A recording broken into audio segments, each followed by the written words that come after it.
ಶುಕ್ರವಾರ ಪಾವಗಡ ತಾಲೂಕಿನ ಸಾಸಲಕುಂಟೆ ಗ್ರಾಮ ಪಂಚಾಯಿತಿಯಲ್ಲಿ ಜನಸಂಪರ್ಕ ಸಭೆಯನ್ನು ಶಾಸಕರಾದ ಎಚ್.ವಿ. ವೆಂಕಟೇಶ್ ಮತ್ತು ತಾಲೂಕು ಮಟ್ಟದ ಅಧಿಕಾರಿಗಳು ನಡೆಸಿದ್ದಾರೆ. ಈ ವೇಳೆ ಬಹುತೇಕ ಗೃಹಲಕ್ಷ್ಮಿ ಯೋಜನೆ ಮತ್ತು ನಿವೇಶನ ಹಾಗೂ ಇತರೆ ಪಿಂಚಣಿ ಯೋಜನೆ ಮತ್ತು ಉದ್ಯೋಗ ಖಾತ್ರಿಯಲ್ಲಿ ಬಿಲ್ಗಳಿಗಾಗಿ ಸಾರ್ವಜನಿಕರು ಅರ್ಜಿಗಳನ್ನು ನೀಡಿದ್ದಾರೆ. ಈ ವೇಳೆ ಕೆಲವೊಂದು ಅರ್ಜಿಗಳನ್ನು ವಿಲೇವಾರಿ ಮಾಡಿದ್ದು ಉಳಿದಂತೆ ಮುಂದಿನ ಕ್ರಮ ಜರುಗಿಸಲಾಗುವುದು ಎಂದು ಇದೇ ವೇಳೆ ಶಾಸಕರಾದ ಎಚ್.ವಿ. ವೆಂಕಟೇಶ್ ತಿಳಿಸಿದ್ದಾರೆ.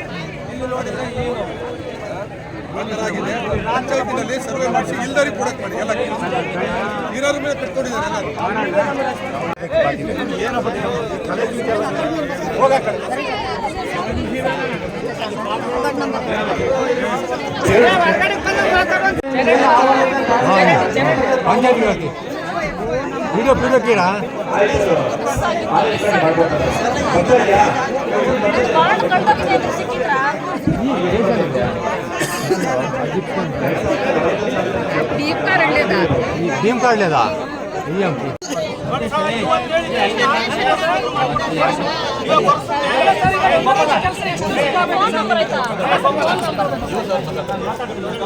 ಇನ್ನು ಇದೇ ವೇಳೆ ಜನಸಂಪರ್ಕ ಸಭೆಯಲ್ಲಿ ಸಾಸಲಕೋಟೆ ಗ್ರಾಮ ಪಂಚಾಯಿತಿಯ ಕಂಪ್ಯೂಟರ್ ಆಪರೇಟರ್ ವಿರುದ್ಧ ಸಾಕಷ್ಟು ದೂರುಗಳು ಕೇಳಿಬಂದ ಹಿನ್ನೆಲೆಯಲ್ಲಿ ಶಾಸಕರಾದ ಎಚ್.ವಿ. ವೆಂಕಟೇಶ್ ಅವರು ಸ್ಥಳದಲ್ಲಿದ್ದ ಇಒ ಜಾನಕಿರಾಮ್ ಅವರಿಗೆ ಕೂಡಲೇ ಕಂಪ್ಯೂಟರ್ ಆಪರೇಟರ್ನ ಅಮಾನತುಗೊಳಿಸಲು ಆದೇಶವನ್ನು ನೀಡಿದ್ದಾರೆ.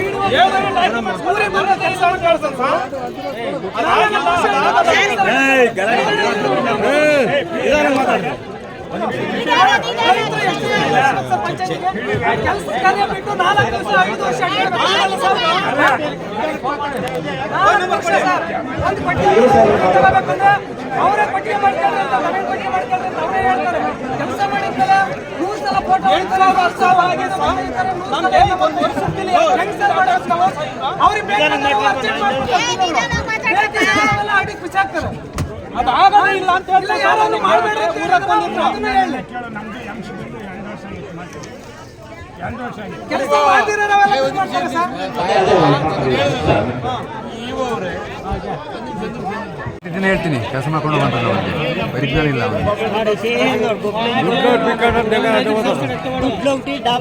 ಪಾಸ್ವರ್ಡ್ వాడిస్తారు పండుగ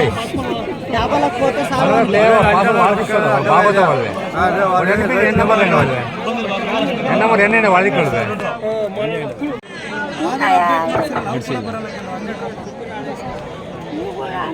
ಇಲ್ಲೇ ಮಾಡ್ಬೋದು. ಈಗ పోయి నీ Aadhaar card ration card phone number link ಬಿಟ್ಟಿಲ್ಲ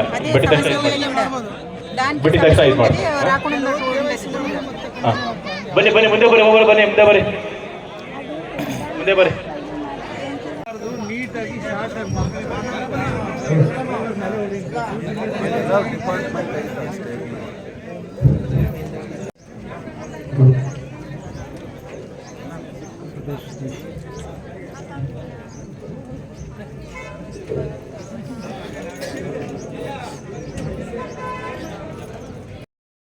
ಸೋಲಾರ್ನ CSR ಫಂಡಲ್ಲಿ 60 ಲಕ್ಷ ವೆಚ್ಚದಲ್ಲಿ ಲಿಂಗದಳ್ಳಿ ಗ್ರಾಮದಲ್ಲಿ ಸರ್ಕಾರಿ ಹಿರಿಯ ಮಾದರಿ ಪಾಠಶಾಲಾ ಕಟ್ಟಡವನ್ನು ಶಾಸಕರಾದ ಎಚ್.ವಿ. ವೆಂಕಟೇಶ್ ಇದೇ ವೇಳೆ ಲೋಕಾರ್ಪಣೆಗೊಳಿಸಿದ್ದಾರೆ. ಈ ವೇಳೆ ಶಾಲಾ ಮಕ್ಕಳು ಶಾಸಕರ ಕೈಕುಲುಕಿ ಸಂತಸವನ್ನು ವ್ಯಕ್ತಪಡಿಸಿದ್ದಾರೆ.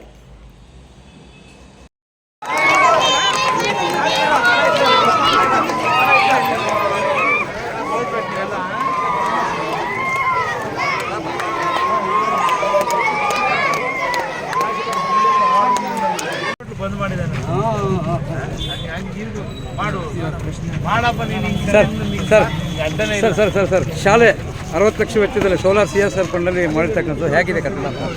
ತುಂಬ ಚೆನ್ನಾಗಿ ಮಾಡಿದ್ದಾರೆ. ಓಕೆ, ಮಾನ್ಯ ಇರಪ್ಪ ಒಂದು ನಿಮಿಷ, ನಮ್ಮ ತಂದೆಯವರು ಬುದ್ಧಿ ಪೂಜೆಯನ್ನು ಮಾಡಿದ್ರು. ಈಗ ನಾನು ಉದ್ಘಾಟನೆ ಮಾಡೋ ಭಾಗ್ಯ ಸಿಕ್ಕಿದೆ. ಈ ಶಾಲೆಯನ್ನು ಇನ್ನೂ ಹೆಚ್ಚಿನದಾಗಿ ಅಭಿವೃದ್ಧಿ ಮಾಡಬೇಕಂತ ಅಂದ್ಕೊಂಡಿದ್ದೀನಿ. ಸರ್, ಈ ಗ್ರಾಮಸ್ಥರು ಒಂದು ಪ್ರಶ್ನೆನ ನಮ್ಗೆ ಹಾಕಿದ್ರೆ ಹೈಸ್ಕೂಲ್ ಮಾಡಬೇಕಿಲ್ಲಿ ಸರ್ಕಾರಿ ಅಂತ ಒಂದು ಪ್ರಸ್ತಾಪ ಈಗ ಕೊಡ್ತಾರೆ. BO ಅವರು ಇಲ್ಲೇ ಇದ್ದಾರೆ, ಕುತ್ಕೊಂಡು ಚರ್ಚೆ ಮಾಡ್ತೀವಿ ಏನು ಮಾಡಬೇಕು. ಕೊಠಡಿ ಹೆಚ್ಚಿಗೆ ಇರೋದ್ರಿಂದ ಅವಕಾಶನೂ ಸರ್. ಆಮೇಲೆ ಇದು ಹಳೇದಾಗಿದೆ ಬಿಲ್ಡಿಂಗ್, ಕೇಳ್ತಾ ಇದ್ದಾರೆ.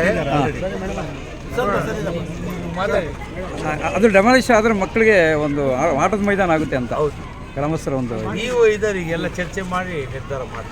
150 ಮಕ್ಕಳಿರೋದ್ರಿಂದ ಮುಂದಿನ ದಿನಗಳೇ ಹೈಸ್ಕೂಲ್ ವದನಕಲ್ಲು ಗ್ರಾಮ ಪಂಚಾಯಿತಿಯ ಜನಸಂಪರ್ಕ ಸಭೆಯನ್ನು ಲಿಂಗದಳ್ಳಿಯ VSSN ಸೊಸೈಟಿ ಆವರಣದಲ್ಲಿ ಏರ್ಪಡಿಸಲಾಗಿತ್ತು. ಈ ವೇಳೆ ಶಾಸಕರಾದ HV ವೆಂಕಟೇಶ್ ಕಾರ್ಯಕ್ರಮವನ್ನು ಉದ್ಘಾಟಿಸಿ ಲಿಂಗದಳ್ಳಿ ವ್ಯಾಪ್ತಿಯಲ್ಲಿ ಮಟ್ಕಾ, ಇಸ್ಪೀಟ್, ಜೂಜು ಹೆಚ್ಚಿನ ದಂಧೆ ನಡೆಯುತ್ತಿದೆ.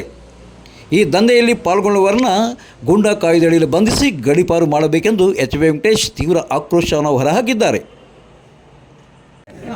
ನಾನು ಸರಿಯಾಗಿ ಹೇಳಿದ್ದೀನಿ, PDOಗಳು ಪ್ರಾಮಾಣಿಕತೆಯಿಂದ ಕೆಲಸ ಮಾಡಬೇಕು. PDO ಎಲ್ಲೋ ಇರ್ತಾನವ, ಈ ಬಿಲ್ ಕಲೆಕ್ಟರ್ಗಳು, ಈ ಕಂಪ್ಯೂಟರ್ ಆಪರೇಟರ್ ಹತ್ರ ಬಂದಿದೆ ದೊಡ್ಡ ಕತೆ, ಅವ್ರದೇ ದೊಡ್ಡ ಕತೆ. ಹಾಗಾಗಿ ನೀವು ಯಾರು ಅಂತ ಅಧಿಕಾರಿಗಳು ಕೆಲಸ ಮಾಡಲ್ವೋ ನೆಕ್ಸ್ಟ್ ಸಭೆಗಳಲ್ಲಿ ತಿಳಿಸಿ ನೇರವಾಗಿ ಸಸ್ಪೆಂಡ್ ಮಾಡಿ ಮನೆಗಳಿಗೆ ಕಳಿಸ್ತಾರೆ. ಯಾಕಂದ್ರೆ ಅವರು ಸರ್ಕಾರ ಸಂಬಳ ಕೊಡುತ್ತೆ, ಇನ್ನೇನ್ ಬೇಕು ಅವ್ರಿಗೆ ಬಡವ್ರು ಕೆಲಸ ಮಾಡ್ಕೊಡ್ಬೇಕು. ಒಂದು ಖಾತಾ ಮಾಡ್ಬೇಕಾದ್ರೆ 25 ಸಲ ಸುತ್ತಿಸ್ತಾರೆ ಬಡವ್ರನ್ನ. ಅವನು ಬಸ್ ಚಾರ್ಜ್ ಇಕ್ಕೊಂಡು ಹೋಗಿ ಅದರಲ್ಲಿ ಬ್ರೋಕರ್ಗಳು ಬೇರೆ ಮಾಡಿಸ್ಕೊಡ್ತೀನಿ, ತಹಸೀಲ್ದಾರ್ ಹತ್ರ ಬಾ, ಈ ಹೋದ್ರ ಮಾಡಿಸ್ಕೊಡ್ತೀನಿ ಬಾ, ಈ ಬ್ರೋಕರ್ಗಳನ್ನ ನಂಬೇಡ್ರಿ. ಹಾಗಾಗಿ ನಿಮ್ಗೆಲ್ಲ ಅನುಕೂಲ ಆಗ್ಲಿ ಅಂತೇಳಿ ತಾಲೂಕು ಆಡಳಿತನೇ ಜನಸಂಪರ್ಕ ಸಭೆ ಅಂತೇಳಿ ಈಗ ನಾವು ಬಂದಿದ್ದೀವಿ. ನಿಮ್ದು ಏನೇ ಕಷ್ಟಗಳಿದ್ರು ಹೇಳ್ಕೊಳ್ಳಿ. ಟಿವಿಗಳಿಗೆ ಒಬ್ಬ PC ಏನ್ ಹೆಸರು ಶೌಕತ್, ಒಬ್ಬ ಪೊಲೀಸ್ ಕಂಟ್ರೋಲ್ ಮಾಡಿದಾನಂದ್ರೆ ವಾಟ್ಸಪ್ ಶೌಕತ್ಗೆ ನಮ್ಮ ವಿಶೇಷ ಹೇಳ್ತಿದ್ದೀನಿ. ಯಾಕಂದ್ರೆ ಎಲ್ಲ ಹೇಳಿದ್ರು ಸರ್, ಎಲ್ಲರೂ ಹೇಳಿದ್ರು ಒಬ್ಬ ಪೊಲೀಸು ಕಂಟ್ರೋಲ್ ಮಾಡಿದಾನೆ ಅಂದ್ರೆ ಎಲ್ಲ ಅವನ ಹತ್ರ ದುಡ್ಡು ಇಸ್ಕೊಂತಿನವರು. ಯಾರು ಇಲ್ಲಿ ಇಸ್ಪೀಟ್ ನಡೆಸೋರು ಇದ್ದಾರೆ ರಾಣಿಗಳು, ಅವ್ರನ್ನೆಲ್ಲ ರೌಡಿ ಶೀಟ್ ಓಪನ್ ಮಾಡ್ಬೇಕಂತ ಹೇಳಿದೀನಿ. ಆ ಇಸ್ಪೀಟ್ ಆಡಿಸೋರ್ನ ರೌಡಿ ಶೀಟ್ ಓಪನ್ ಮಾಡಿ ಜೈಲಿಗೆ ಕಳಿಸ್ಬಿಟ್ರೆ ಬೇರೆ ಸಂಸಾರಗಳು, ಬಡವರ ಸಂಸಾರ ಉಳಿತದೆ.